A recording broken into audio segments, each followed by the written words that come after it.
Tell your story, not your business. Part 3. That's right. If you're tuning into part 3 and you have not watched part 1 and part 2, I'm going to ask you to pause right here. Go back to part 1, go back to part 2, and then come back to part 3. What'll help you if you go ahead and stop and subscribe right now, or you can take this video and save it in your playlist. And then another thing, once you listen to it and it blesses you, take this same clip and share it with somebody else. Help them with their breakthrough. I'm going to say this before we get started. If you have children in your space, I ask you right now to remove them. The conversation that we're about to have is not for children. It is about me explaining how I got here, what caused me to praise, what is your breakthrough? Come on. So I'm telling my story, not my business. Why? Because my story will help you. My business will hurt many. In part 1, I spoke about child on child molestation is a thing, it is true, it is alive, and I went through it. Part 2, I spoke about adultery and fornication. That was a story of my past. God delivered me. God showed me favor. God kept his hand on me when the enemy had it set up for me to die with an X on my back. Today, we're going to speak about, in this one, part 3, we're going to speak about alcohol and drug abuse. Yes, that's right. That's right. I got to be honest. I know that there is many that is waiting on this story. As I said before, the minute that I gave God my bold yes, my unwavering yes, what happened is that there were many people that were close to me that just began to prosecute me. At that time, I did not understand it, but as I continued to walk closely with God, I understood that it was the enemy. And I understood then and I understand now, it was never me that they did not like. It is the God it is that I represent. So along this way, there has been some ugly things that has been said about me. There has been even stories of me that has been said, but has not been said in truth. And through it all, God has said, I want you to remain silent. I went through a moment of refreshing between November the 10th and November the 18th. And God told me when I came out of that, now I give you permission to tell your story. And now I look at it, the reason why God, took me through that and it had to come on the 18th is there's a level of healing that I had to have. I had to be able to tell this story from grace. I had to be able to tell it from mercy. So that aggravation, that frustration, because I would be so upset, hurt. Upset to the point I was hurt because I didn't understand why. What had I done to anybody that was so bad that would cause them to hate me in such a way that they hated me? But again, God reminded me, Shamika, they don't hate you. As a matter of fact, they love you. And your story tells how much they love you, because as long as you was playing around in the world, they love you. They came in droves. But the minute that you stood firm on the word, they was done with it. So that shows that it's not me. I switched over from me unto him, and it's him that represents me now. So it's not me that they hate. It is my Father who resides inside of me, the Holy Spirit. It is that they hate. So let's go ahead and get to this part 3, speaking about addiction, drug addiction, and alcohol abuse. And one thing I want to point out before I get started is that alcohol abuse and drug abuse, by ignorance, we think it's supposed to look a certain type of way. We think that somebody is supposed to look a certain type of way when they're struggling with alcohol abuse and drug abuse. But I'm a witness. You can look perfectly fine. You can function perfectly fine. And yet and still the enemy has his hands on you. You are fighting. You are battling in ways that you don't even know. So I am ready to tell this story, because what this story does is it also helps you understand my praise. When I think back at where God brought me from, and even in the midst when I was chasing after the world and entertaining the world, God kept his hands on me. Even when death was chasing me down, God hid me from the enemy. That's my praise. That's my praise. And everybody don't have that. It's not a copycat praise. It's your own personal praise. So again, let's get to this story so you can better understand who I am. And as I said off in the first video, is that I am a child that found Jesus. And through Jesus, I received a fire. And the fire that resides inside of me is a fire that I refuse to let go out. That's who I am. So opening up about alcohol and drug, and I'm just going to show you how the enemy starts working on you young. He starts working on you young. He works on your children, your grandchildren young. I was introduced to alcohol as a kid, playing around with it. You got family members that like to party and, they get together and they party. And us as kids, we take the alcohol and we drink it. I hated it. It burned. It was so nasty. So that's how I started playing around with alcohol. But once that spirit comes in, because regardless of what, it was a virgin body with the alcohol. But when we take it in, it was so nasty, but you still feel kooky and you're laughing and it's fun. So it's this feeling that's better than the taste. And as you grow up, you fall in love with the feeling, and the taste don't even matter. There was a point in my life through alcohol abuse that my tongue went numb. Once I went past the bitter, the nasty, I could keep drinking. I no longer tasted it. It was the feeling. I would drink to get drunk. I got high to get high. There was no mistake in it. And still I was functioning. So I first started with weed. I first started playing around with weed when I was in the 6th grade. 6th grade, yes, a baby. 6th grade, I started playing around with weed. I started smoking weed. Now, notice when I said playing around with it, I was puffing it, but I wasn't inhaling it. I wasn't doing anything like that. But I started smoking weed, inhaling it, feeling the effects of it when I was in 7th grade, by the time I went to middle school. And once I started smoking weed, then that was my identification, because at this time I was not sexually active or anything like that, but I didn't group up well with people. I just didn't group up well. There's people in the neighborhood we walk to and from school together, but I just didn't group up with. I had 2 friends on the street, 2 girlfriends on the street, three girlfriends on the street, but you know how people gather. I wanted to fit in.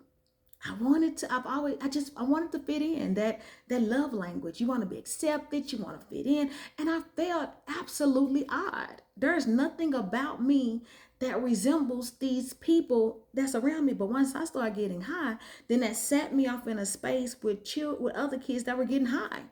And it resembled, just, hey, this is what's happening. We getting high. Me smoking in middle school led to high school. It led me to be a high school dropout. I would go to school high, ask the teacher, can I go to the restroom, get a restroom pass, going out the back door, be sitting on the bleachers, smoking weed, just over it. I was over it. I was over it. Man, the enemy, oh my God. So, by this time I'm getting high. I'm so hard-headed. I'm just out here doing the most. I'm not even at my mom's house. I'm just out here being led by the world. I'm not even under my mom and dad anymore. I am 15, 16 years old. I'm out here just getting high, living it up, partying with my sister and her friends. It's just a whole disaster, okay? So it starts with weed. And let me tell you something. This is how you know something is different about you. I didn't like the way weed smelled. And I didn't like the way it smelled on your breath after you had smoked. Now, when it was just burning in the air, it smelled really good. But after it's on your tongue and you smoke, like, it was just the stinkiest thing on people's breath. It would stink. So, and then their lips were black. So what I would do was I would smoke it through my nose. Like I would give myself a charge. I did not know that was making you higher, but that's how I smoke. I didn't want people to identify me with the marijuana. Now I can go sit off in the spaces and I can smoke weed, but I didn't want to be, I didn't want you to look at me and say, oh, she smoked weed. Oh, she one of them. Because I would look at the people that I hang with that smoke weed and they were just like, not even being funny. It was just a lost cause. I always knew that something about me was different, but it was just like they're a lost cause. Like they out here robbing banks, flipping over cars. Like I at least was at the corner grocery store working, and it was just yeah. But so I started smoking weed. And then throughout smoking weed, I was in places that I had no business being smoking weed. There was one time that I'm inside of a house and they're smoking the weed, and I'm thinking it's safe. I don't even know nothing really about this, but they passing the weed. Next thing you know, they give me the weed, and my tongue tasted funny, like something is wrong with this. They call it wet, so I got a hold to some wet, but I knew to get out of there as soon I had to leave. It was me and somebody else. And she started having some feelings. I started having some feelings. And we knew we had to get out of there. And we got out of there that time. And then that was moved right on up to popping pills, ecstasy, Xanax, just uppers, downers, pill poppers. I like what'll make you feel hyper. I like what'll bring you down, but not even having the wisdom of what it was I was taking. I would take somebody's word. Hey, give me the one that make you feel happy. They could be giving me poison for all I know. I just get it, take it, whatever. Then I had started getting off in the work scene, moving on to corporate America. Then it got to me that, hey, they got this weed now that don't even show up. You can pee clean. Okay, what kind of weed is that? You get it at the smoke shop. Go to the smoke shop, get this weed. Everybody else is tripping off this weed, but I'm not tripping off this weed. Later on, I find out it's K2. K2. The same stuff that got these folks out here stuck and crazy and dumb and confused right now, smoking K2. But every time I was smoking, it never would do anything to me. The covering. Everybody around me would be like stuck, free, but it would never do anything to me. That was the next thing. So I was a person in my life. This is how the enemy had done got me.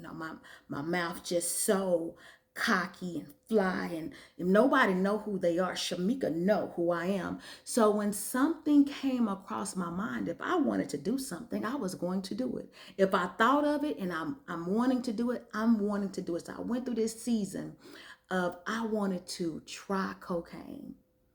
And so it took years. For some reason, I was afraid of it because drug abuse was in my family. I watched my brothers go through it. I watched cousins go through it. But I knew them as doing heroin and crack. And I'm thinking cocaine is the rich person drug. So it can only do so much. And I wanted to try it. And every time I would sit up to try, I would get afraid. I'm like, I can't do it. One particular day, I got my mind made up because it would never leave me alone. And I was always one, no matter what it was, if it laid on my mind and I wanted to try it, I wasn't going to be satisfied until I tried it. I had to try it. So, same thing, cocaine. Um, First time I tried it, did absolutely nothing. I don't know why y'all do this. This is dumb. Like, did I do it right? Nothing. Everybody around me, they high, they feeling however it is they're feeling. I feel nothing. So again, my house used to be the party house at that time. Out of the people it is that I hang with, I was the one that was a homeowner. I was the one that had the one child. I was the one that was, so my house was the party house. Even if you had kids, you could bring your kids over because I had a kid and they could be back off in the back room and I had snacks and I had food and I had this here. So yeah, my house was the party house. So um, then again, next time come, second time come, gonna try it again. Okay, I don't have no problem trying because it didn't do nothing the first time. It's not gonna do anything this time, right? Okay, so I tell myself it didn't do anything the first time. It's not gonna do anything this time. So this night, me and some friends, close friends, family, sit up, get high. I know nothing about it. So you got to walk me through the whole thing of how to do it. Try the cocaine. I felt it. The world is my oyster. I had never felt so free, so loving, so happy, so energized, so refreshed in my life. I can't explain what this drug did, but I knew, wow, whatever this is, I want to feel like this again tomorrow. So we partied that, we watched the sun come up. We karaokeed until the sun came up. Next day, now I'm in with the in crowd because everybody, the well, some around me was doing it, and then half of us were not doing it. So they kept it away from us. But now that I'm in it and this is my house, oh, we ain't gotta hide it no more. And then how easy, how the enemy set it up, I'm gonna bring it to you. So uh getting high next night. Now this become a thing. Not only do I want to get high, being off in this house, being high is not enough. I need to go out and enjoy this high in the midst of um, the party scene. I need to go. I'm telling you, music never sounded so good. The spotlights inside of the club never looked so good. My rhythm never looked so good. I was high as a darn kite. I got the pictures to prove it. I'm gonna find the pictures. I'm gonna show it to y'all. Eyes buck. I already got big eyes. Eyes just buck. High. So then it went from a moment of me being high and enjoying being high, getting high for free, now paying to get high. And let me tell you how dangerous that this drug is.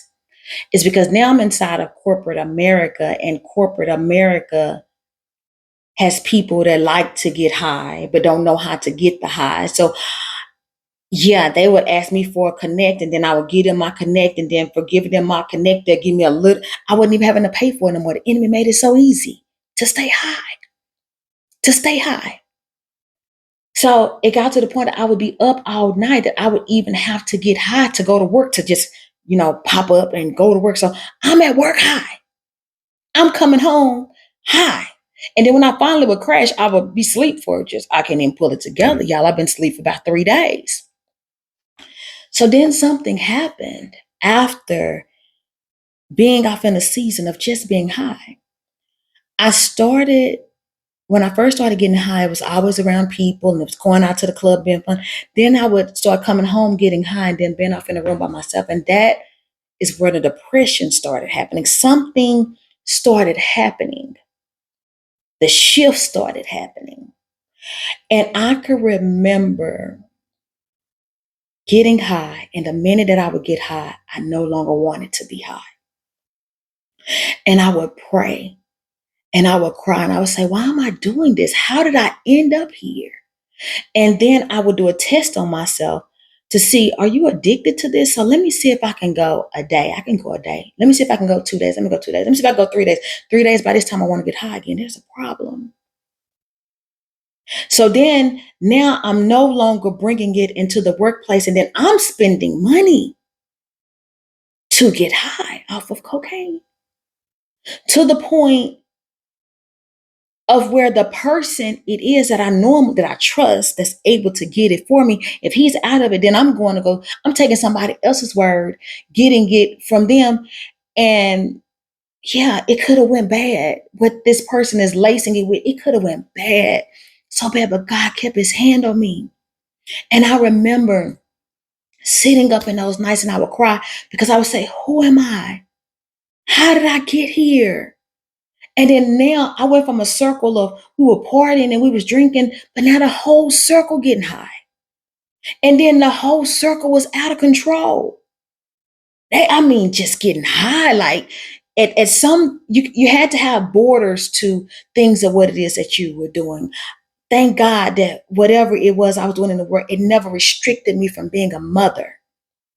Thank God of whatever it was I was doing in the world, it never restricted me of where I lost my fear to God. God always kept his hands on me. So I would find myself praying at night. And I remember that I prayed a bold prayer and I was like, Lord, take this away from me. I can't do it, but I don't even know how I can't even believe I'm praying this prayer. It was hard for me to understand that this thing got a hold of me. And I'm looking the way I'm looking because being addicted to drugs didn't look like this. It didn't look like going to work, having a house, taking care of your kids fully. It didn't look like that. It didn't look like having money up in the bank. It didn't look like that. So why is it that I'm having these struggles and I look like this, but something is happening? Something that once made me happy, now I'm sad every time I do it, but yet and still I keep doing it. And let me tell you what God did. God is so good.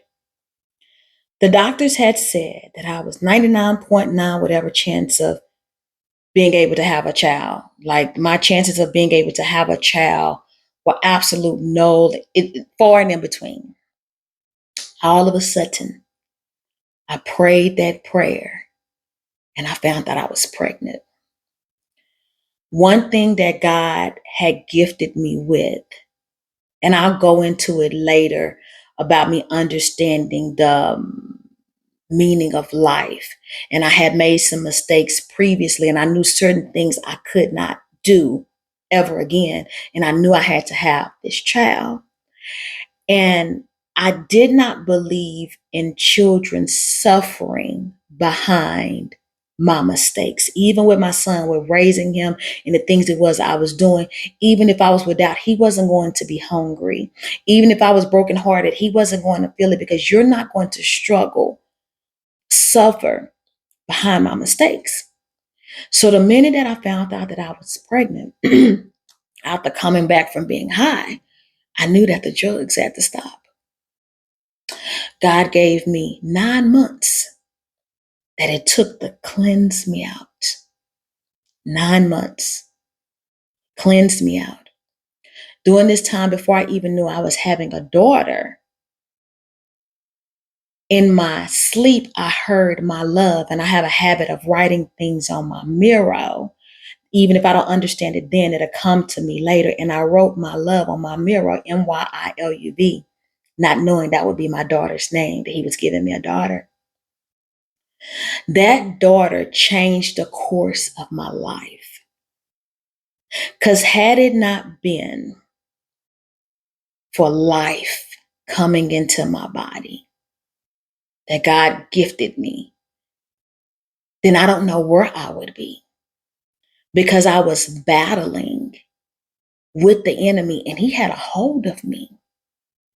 But God helped me that even with battling addiction, that I didn't look like it. I did not look like it. And I didn't give in to that this was my story. When I would lay down, I knew that this wasn't me. Something is on me that is bigger than me. And I let it in and I don't know how to let it out. God always had his hands on me. And later on in life, God will begin to show me that it was never the perfection of being able to call on him. It was just the obedience of calling on him. I called on him in the midnight hour and I said, help me. In the midst of friends that were still doing what it was that they were doing, even the things it was that I was feeling, I was honest with them. This is not right. We can't do this. Hey, are you able to pause from that? Do you feel like you have to have it all the time? Take a break from that. Even before I broke free of that, I tried to help us break free of that. They didn't want it. They didn't want it. So I cried out to God and I asked God, help me. God's ways are always higher than our ways. His thoughts are higher than our thoughts. I didn't know that it would take a life to save my life, but he did. I didn't know the levels of love that I had inside of me. I did not understand that I was always one that loved other people more than I loved myself. It was something about once a child resided in me and took home inside of me that I knew that I had to protect that child. And again, I tell you, I'm going to tell you the story later because I went through a season of ignorance where I understood life inside of you was the minute that you accepted it. So I made some mistakes along the way. But once I was in the knowing of what life was that resided inside of me, I stopped. I stopped. And there was no withdrawal. There was no any of that. And this is how the enemy works because he always call you bluff, right? So after I had the baby, I went through postpartum depression. And postpartum depression is something that is not spoken about, at least I can say in the Black community. I can only speak from my culture. It's not spoke about. So when you're feeling these moments of anxiety, overthinking, you just want to cry, shout, anger, you don't know what that is, but it's postpartum. Then I went through a season of losing my sister, my best friend, my cousin. I went through a season of losing her. The enemy had an attack on her life. And I went through a season of losing her and I wanted to be numb. And I tried to get high again and it just wasn't there. It wasn't there. It wasn't there. So it was like, okay, that part of my life is over with. So I tell you this part of my story because I understand that God will not allow the enemy to do anything to you unless he's going to use that. The enemy thought he had a hold on me, but all along, God knew what he was going to do and how he was going to use me. So I sit inside of spaces right now with people that battle addiction, alcohol abuse. I don't speak from a place that is holier than thou. I speak from a space of compassion to say, I know what it feels like to want to numb it all. I know what it feels like of when you've lost complete control. I know what it feels like when you're weeping after you've made the mistake to say, Lord, how did I end up here? I know what it feels like when it seems like the enemy is robbing life out of you. I know what it feels like when you just want to give up. But I'm here to encourage somebody. If God allowed it, God can use it. And even in the midst of darkness, when the enemy was doing his best work in my life, I would call on Jesus and he would shine the light. I didn't understand it then, but I'm able to see it now. So when I speak from a place of praise and thanksgiving, it's not a facade. It's saying that I prayed to be here. I prayed to be set free. I prayed to know God for myself. I prayed for deliverance. I have the right to tell my story because my story represents God's glory. And the enemy tried it. Even with me giving God my bold yes, the enemy tried it. He tried to pervert my story through people whose hearts were hardened, all because I gave God a yes. All because I did not want to entertain darkness anymore. And even though I tried to get them to come along with me and they rejected me, I had to go and be set free by myself and they angered. So they went and they told people, while y'all are entertaining this newfound God it is that she have, do you know where it is that she come from? God says, be quiet. Don't you say anything, Shamika. I'm allowing their words to do something. Because the same words that they use to curse you with is going to be those same words I'm going to use to lift you up. As I said before, hours, weeks, months, years. God said, Shamika, be quiet. Don't say anything. But the minute that I give you permission to speak, you don't tell the pieces of you. You tell the entire story because your story represents my glory. That's all I have on part 3.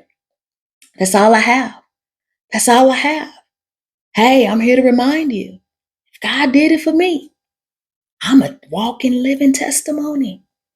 God can do it for you. I'm here to tell you that everybody that represents the blood is not a fraud.